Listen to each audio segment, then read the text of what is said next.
Thank you, Speaker Sir. It's nice to be speaking for the first time in the new House in your presence. I stand in support of the Women's Reservation Bill.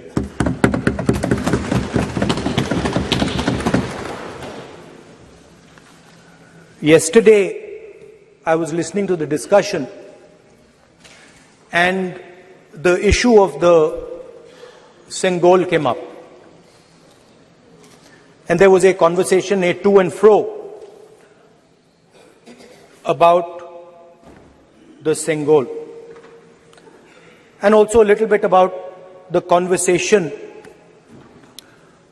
about the transfer of power from the British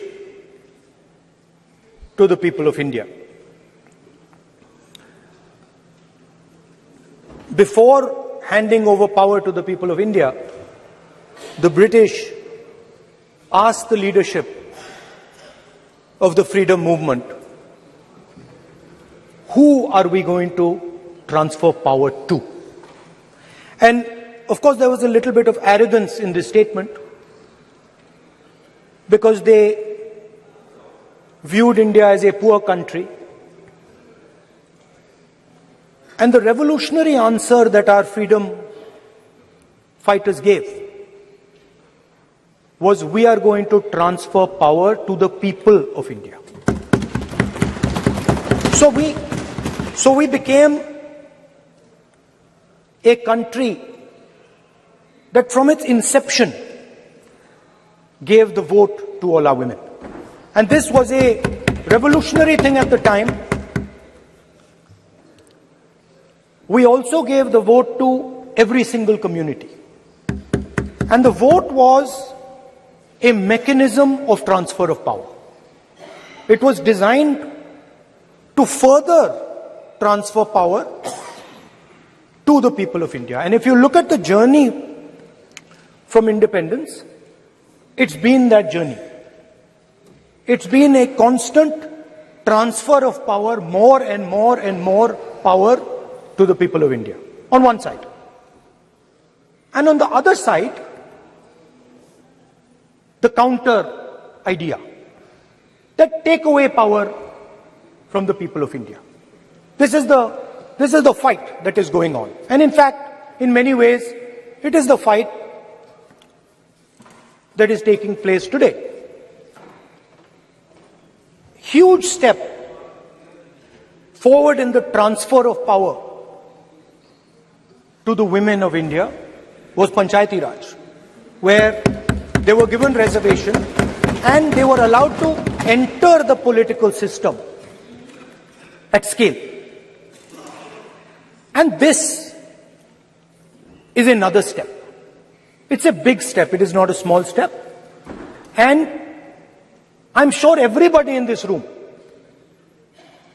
the treasury benches, the opposition, everybody agrees that this is a very important step for the women of our country. They fought for independence. They are as capable as any man, in many ways more capable, and should be given as much space as they possibly can be given.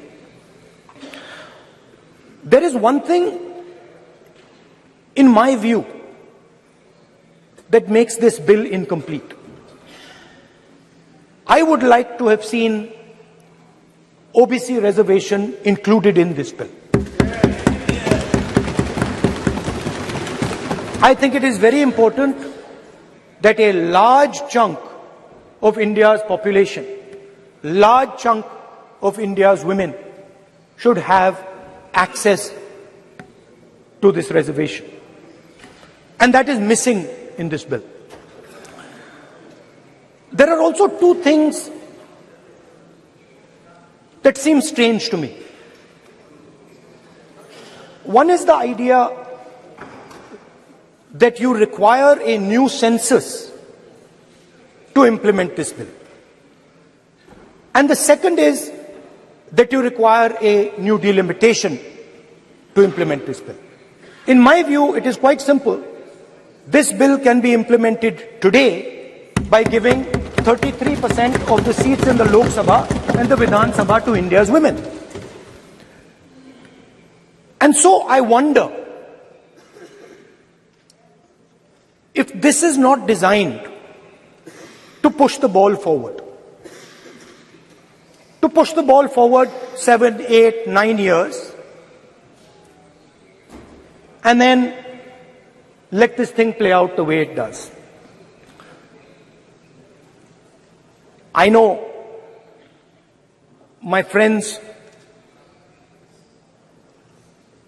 tend to like to take the attention of people away from other issues. You know, there is of course the Adani issue, which is they always want to take the attention away. But there is another, I would like to say that. One of the things that, this is quite a nice building, nice peacocks, nice peacock feathers on the ground, nice peacock feathers in the chair. It's a nice, tasteful building. But frankly, I would have liked to see the President of India in this process. The President of India is a woman. She represents the tribal community, and it would have been befitting to have her visible in this transfer from one house to the other. So, one of the things that the government likes to distract from, of course, is Mr. Adani. And there is another thing that the government likes to distract everybody from.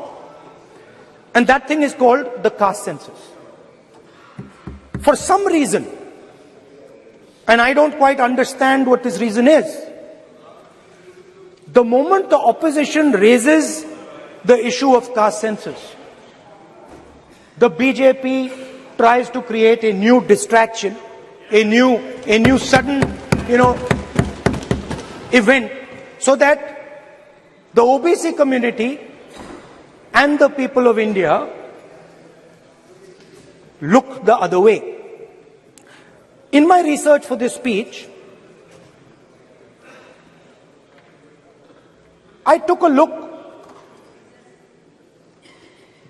at the different institutions that define how our country moves forward.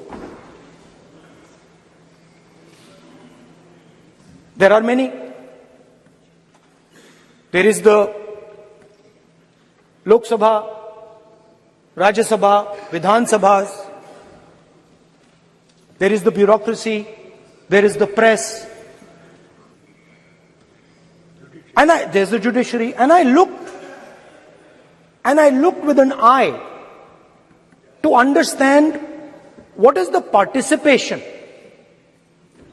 of the OBC community in these institutions. मतलब हमारे जो institutions हैं उनमें OBC की भागीदारी कितनी है, ये सवाल मैं पूछ रहा था और मैंने अलग अलग इंस्टीट्यूशंस में थोड़ा रिसर्च किया जो सेंट्रल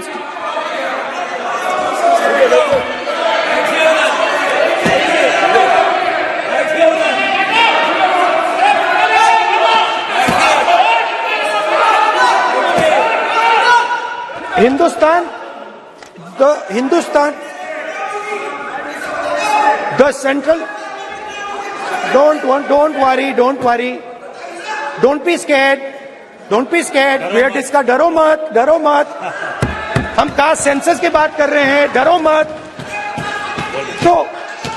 तो मैंने, I checked, simple thing I did. I said, look, what is the most important set of people in the government of India? The people who define how this country is governed. Of course, Lok Sabha and Vidhan Sabha, but beyond that, they are the 90 secretaries of the government of India. 90 people, secretaries, are responsible for managing the core of the government of India. And I asked myself the question, how many of the 90 people come from the OBC community? And I was shocked and shattered by the answer. मैंने ये सवाल पूछा कि ये जो 70 secretary हैं, 90 secretary हैं, ये जो हिंदुस्तान की सरकार को चलाते हैं, जो बजट को चलाते हैं, इनमें से ओबीसी कितने हैं? नरेंद्र मोदी जी प्रधानमंत्री हैं, ओबीसी के लिए काम करते हैं। मैंने ये सवाल पूछा। मैं आपको जवाब देना चाहता हूं, हिंदुस्तान के सेक्रेटरीज 90 में से सिर्फ 3 ओबीसी से हैं।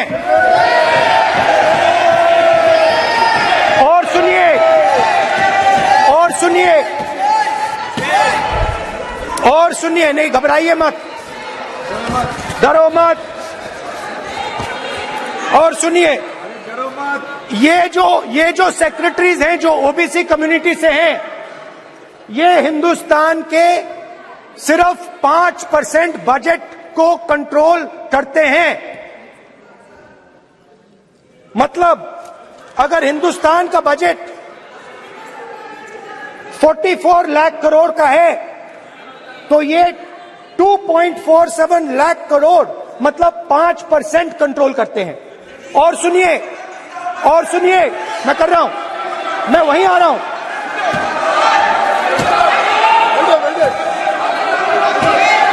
मतलब ये जो है आप ओबीसी की बात नहीं सुनना चाहते, ओबीसी की बात नहीं सुनना चाहते, ओबीसी की बात नहीं सुनना चाहते, ओबीसी की बात नहीं सुनना चाहते। आप ओबीसी के खिलाफ है, आप ओबीसी के खिलाफ है, ओबीसी के खिलाफ है। आप ओबीसी के अधिकार के बारे में नहीं सुनना चाहते, ओबीसी के बारे में नहीं सुनना चाहते, ओबीसी के प्रति न्याय नहीं चाहते, ओबीसी के प्रति न्याय नहीं होना चाहिए। ये see they not showing on TV. ये जो है, हाँ, मैं माननीय सदस्य से आग्रह करूंगा, एक मिनट रुकिए। माननीय सदस्य से मैं आग्रह करूंगा, एक तो ये महिला आरक्षण बिल है, और दूसरा सभी माननीय सदस्य समान है। डरो मतो ये शब्द इस पार्लियामेंट में नहीं बोलना चाहिए।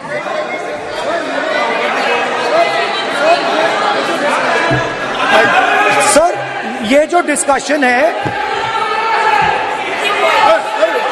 Sir, speaker sir, this discussion,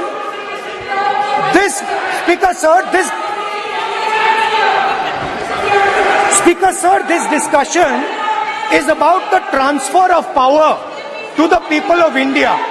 The women being one group of the people of India and the OBC community being another group of the people of India.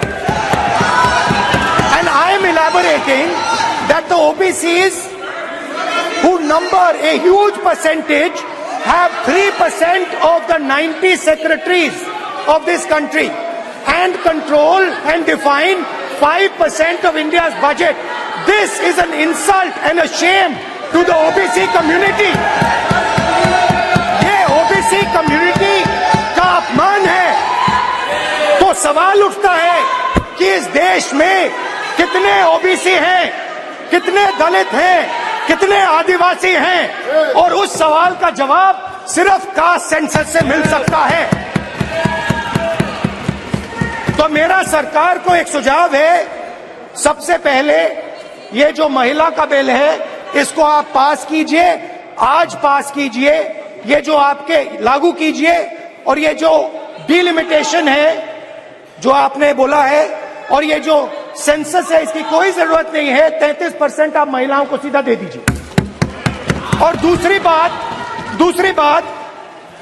इसको बदलिए, इसको आप बदलिए। कैमरा नहीं है सर, कैमरा नहीं है, आपको ही दिखाएंगे सर, पूरा भाषण में आपको ही दिखाएंगे। ये आप बदलिए।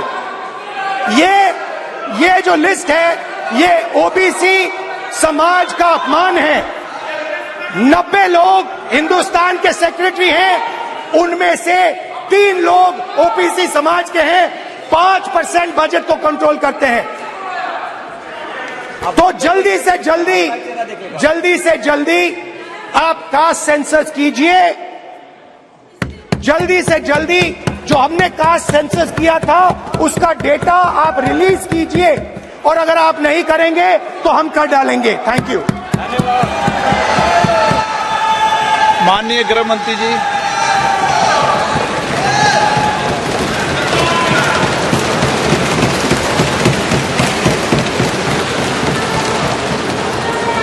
माननीय अध्यक्ष जी, सबसे पहले मैं आपका